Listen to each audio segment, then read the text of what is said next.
Land Rush est un jeu qui simule des dynamiques foncières et des changements agraires dans les pays en développement. Il simule une réalité complexe et il est basé sur la vie des paysans dans la région des Grands Lacs en Afrique. Le jeu vise à transmettre 3 messages essentiels. Tout d'abord, Land Rush rend les joueurs conscients du fait que différents types de paysans sont exposés à différents risques. Pendant le jeu, vous allez expérimenter la manière dont des joueurs riches, avec des grands champs, peuvent prendre plus de risques. Ils peuvent obtenir des profits plus grands en investissant dans des cultures de rente, à travers la technique de monoculture et en concentrant leurs propriétés foncières. Lorsque les choses ne marchent pas bien, ils ont suffisamment de moyens pour dépasser les reculs temporaires.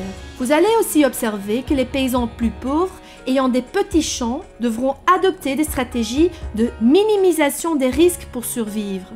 Ils sont obligés d'investir dans des cultures de subsistance, dans des polycultures, et ils vont essayer d'acquérir des terres dans différentes zones. Tout ceci pour éviter qu'un événement négatif les efface de la planche du jeu. J'ai l'impression que pendant le jeu, on va pas savoir faire grand chose finalement parce qu'on essaye de se diversifier. Et puis quoi qu'on fasse, il y a toujours quelque chose qui nous tombe dessus, le hasard souvent, et puis voilà, le climat, les coûts saisonniers. Et donc quoi qu'on fasse, on est bloqué.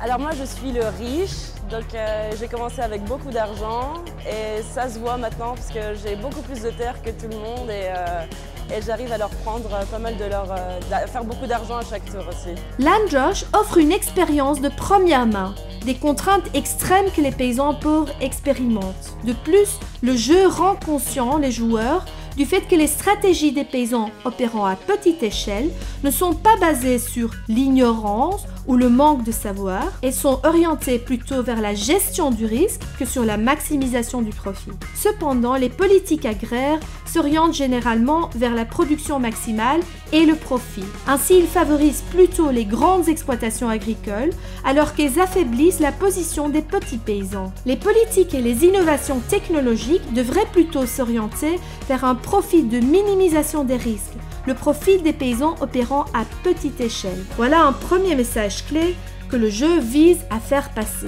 Deuxièmement, vous allez découvrir que les règles de Land Rush ne sont pas définies de manière stricte. Chaque jeu est différent. En effet, il y a des règles formelles, les règles des développeurs du jeu. Mais au fur et à mesure que le jeu progresse, des normes informelles peuvent apparaître dans les dynamiques de jeu. Ces normes informelles peuvent même commencer à contredire les règles formelles. Cela peut se produire de manière involontaire lorsque les joueurs oublient une règle formelle particulière, mais la violation des règles officielles peut aussi être volontaire lorsque les joueurs manipulent les règles en leur faveur. Il y a des négociations qui se font. Il y a beaucoup de négociations qui se font entre les riches et les plus pauvres, en tout cas pour ces deux groupes-là. On se dit voilà, on achète des parcelles et on gagne un tracteur et je te donne la moitié des bénéfices et toi tu gagnes l'autre moitié des bénéfices du retour du tracteur. Le fait d'avoir un tracteur, ça nous donne de l'argent. Donc oui, il y a des négociations qui se font et on sort un peu des règles du jeu. Ouais. En fait, le jeu illustre que l'arène foncière est caractérisée par ce qu'on appelle dans la littérature une réalité de pluralisme juridique. Les lois formelles ne sont pas les seules règles du jeu. La réalité des milieux ruraux est plus complexe que ce qui est écrit dans les lois formelles. Les normes coutumières, les arrangements informels et les dynamiques de réciprocité sont des mécanismes importants par lesquels les acteurs présentent leurs revendications. Pour les paysans pauvres, ces normes alternatives peuvent être cruciales dans la sécurisation de leur accès aux ressources foncières. Néanmoins, les joueurs riches peuvent aussi instrumentaliser la flexibilité du cadre normatif pour contourner les règles dans leur faveur. Ces aperçus doivent être pris en compte quand les décideurs politiques se lancent dans des réformes foncières et agraires. Voilà un deuxième message clé. Finalement, Land Rush vous rend conscient que les producteurs ruraux ne travaillent pas dans un domaine social isolé. Les paysans sont intégrés dans un environnement rempli de différenciations économiques et politiques. Cela fait que l'accès à ou l'exclusion de la terre soit le résultat d'un processus de négociation dans lequel les relations de pouvoir jouent un rôle énorme. Dans Land Rush, il devient clair que les acteurs les plus riches et les plus puissants ont un avantage comparatif dans la négociation de l'accès aux ressources naturelles. Mais le jeu montre également comment les acteurs les plus pauvres peuvent toujours trouver des moyens de faire entendre leur voix et ils peuvent mener une action collective pour défendre leurs intérêts. Et on remarque qu'il y a énormément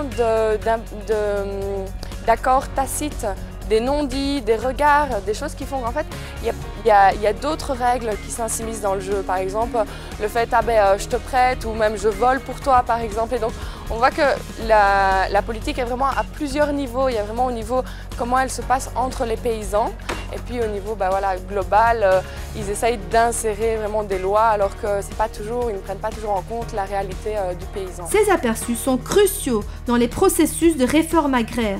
Les politiques ne sont pas implémentées dans un environnement non politique stérile. Les décideurs politiques devront prendre en compte comment les décisions prises en haut sont instrumentalisées par des acteurs influents jusqu'au niveau local. À côté de ces 3 messages clés, Landrush vous introduit également aux défis actuels par rapport à la gestion des ressources naturelles. Celles-ci sont simulées par des événements inattendus avec lesquels les joueurs sont confrontés tout au long du jeu. Ces événements représentent des opportunités ou des défis actuels qu'on retrouve à travers le monde. Comment faire face aux maladies de culture, à l'érosion des sols et au changement climatique? Que faire si la production agricole rentre en concurrence avec d'autres manières d'utiliser la terre, comme l'exploitation des ressources minérales? Comment faire face à la marchandisation croissante de terre et à l'accaparement par des plus puissants? Je pense que ce jeu va vraiment en étroite ligne avec la problématique de la ruée sur la terre parce qu'on constate qu'il y a plusieurs acteurs qui sont à la recherche d'une ressource qui est rare, qui est la terre. Et donc ils mettent en place des stratégies, ces acteurs mettent en place des stratégies pour soit maintenir le contrôle sur la ressource, soit pour l'accaparer. Landrush montre que ces dynamiques affectent de manière profonde les moyens de subsistance des paysans et montre que l'impact peut être différent pour les différents types de paysans. Bien sûr, tout cela ne signifie pas que Landrush est devenu une réalité parallèle ou une reproduction de la vie réelle. Landrush n'est qu'une simulation qui est conçue pour rester simple et accessible à un large public. Pendant le debriefing, vous pouvez réfléchir sur quelles dimensions de la réalité sont présentes dans le jeu, mais tirez également l'attention sur comment la complexité de la réalité dépasse l'environnement de laboratoire du jeu. Cela pourrait même vous inspirer pour créer un Landrush 2.0, une version plus complexe du jeu actuel. En tout cas, Landrush vous donnera un aperçu unique sur les défis auxquels les petits paysans du Sud font face. Il défiera votre point de vue sur les changements importants qui ont lieu actuellement dans le monde entier. Des changements qui affectent les vies de millions de personnes.